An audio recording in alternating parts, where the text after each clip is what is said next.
Well, Ottawa is changing the rules to help Canadians and permanent residents get their extended family out of Gaza.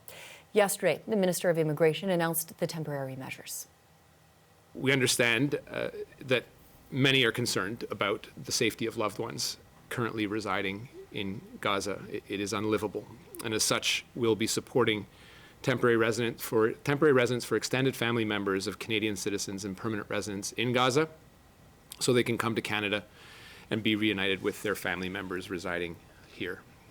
Miller says those people can apply for a fee-exempt study or open work permit, but there are a lot of obstacles. People leaving Gaza still have to be screened by Israel, and the announcement was short on details, so there are unanswered questions about the process of coming to Canada.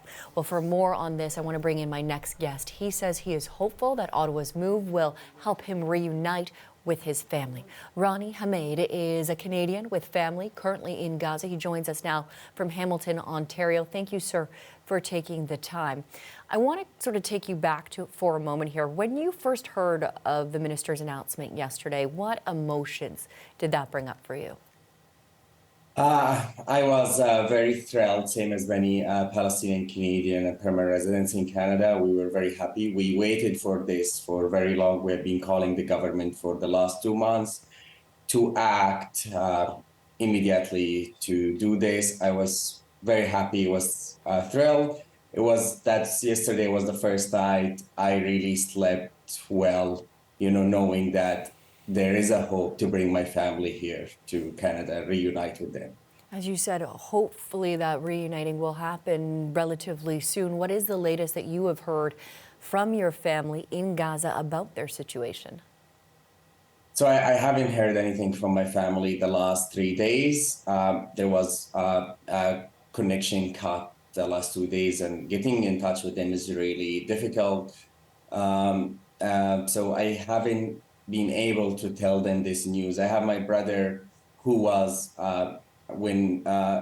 before October 7, he was traveling out of Gaza at that time. So he's stuck in Egypt right now with his kids and his wife in Gaza. He's the only one I converted. I told him the message that's, we have a program. They're gonna be here soon. And he was very happy because he'd been contacting me all this time and says like, Rani, you're the hope. We have nothing left in Gaza. Our home was destroyed. My business destroyed. Everything we have, there's no life left, and you are the hope. And to bring them here. So he was happy to hear this news. As they said, the hope. Hope is so important and so difficult for so many right now. I understand, and you just mentioned it a moment ago, that you've been campaigning for this for quite some time.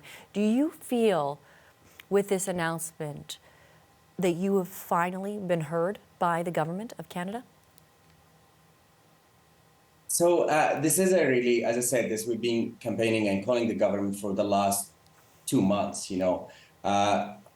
We felt, myself and the Palestinian community in Canada, we felt abandoned by the government that we have been calling, and we felt like we are not heard. And we said this, myself and many Palestinians, this is like, there was 2 options here. Is the government not hearing us, or they just don't care about us or our feelings that we have been calling them? We were very happy and thrilled with this news. It's late. It could have been done a while ago. Australia had done it 30 days ago. Canada is today, we are 77 in this war.